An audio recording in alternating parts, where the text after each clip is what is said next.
Hai, Assalamualaikum. Nama saya Fatin dan rakan saya Shendra. Hari ini kami akan menyampaikan satu video khas berkenaan pembiasan gelombang. Pembiasan gelombang ialah perubahan arah perambatan gelombang yang disebabkan oleh perubahan hal laju gelombang apabila gelombang itu merambat dari satu medium ke medium yang lain. Contoh medium ke medium yang lain ialah udara ke air, air ke kaca akan mengalami pembiasan. Apabila gelombang memasuki media dengan kelajuan rambat yang lebih rendah, gelombang akan cenderung mendekati garis normal, yaitu garis lurus terhadap permukaan sempadan. Manakala apabila gelombang yang memasuki medium dengan kelajuan rambat yang lebih tinggi, maka gelombang akan cenderung menjauhi garis normal. Seterusnya ialah sudut antara perambatan gelombang dan garis normal dipanggil sebagai sudut tuju, manakala sudut antara gelombang yang dibias dan garis normal dipanggil sudut biasan. Untuk lebih memahami topik ini, kita akan sambung dengan pembiasan gelombang air sata.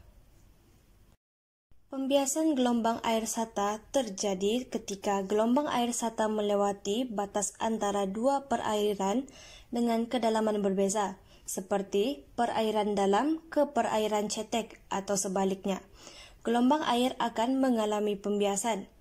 Ketika gelombang air memasuki perairan dengan kedalaman yang cetek, gelombang air akan cenderung mendekati garis normal, yaitu garis lurus terhadap permukaan batas. Manakala ketika gelombang air memasuki perairan dengan kedalaman yang lebih dalam, gelombang air akan cenderung menjauhi garis normal. Hal ini dikatakan juga dalam hukum Snellius yang berlaku untuk pembiasan gelombang, yaitu rumus yang digunakan untuk menggambarkan hubungan antara sudut tuju dan sudut biasan. Hukum Snellius juga mengatakan bahwa nisbah sinus, sudut tuju, dan pembiasan adalah bersamaan dengan nisbah hal laju fasa dalam kedua-dua medium. Kejadian ini disebabkan oleh pembiasan gelombang yang berlaku apabila gelombang bergerak ke kawasan sekitar pantai yang semakin cetek. Daripada raja itu, kita juga dapat perhatikan bahwa tenaga gelombang difokus sekitar tanjung.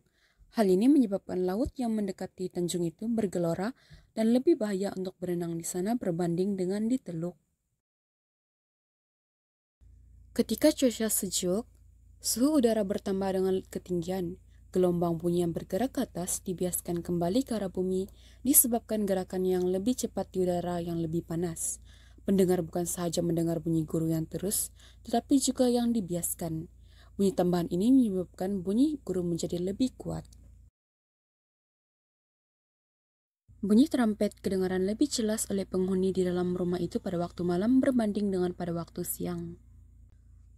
Oleh karena kelajuan gelombang bunyi adalah lebih tinggi jika suhu udara adalah lebih tinggi. Pembiasan berlaku apabila gelombang bunyi dibiaskan jauh dari bumi pada waktu siang dan ke arah bumi pada waktu malam.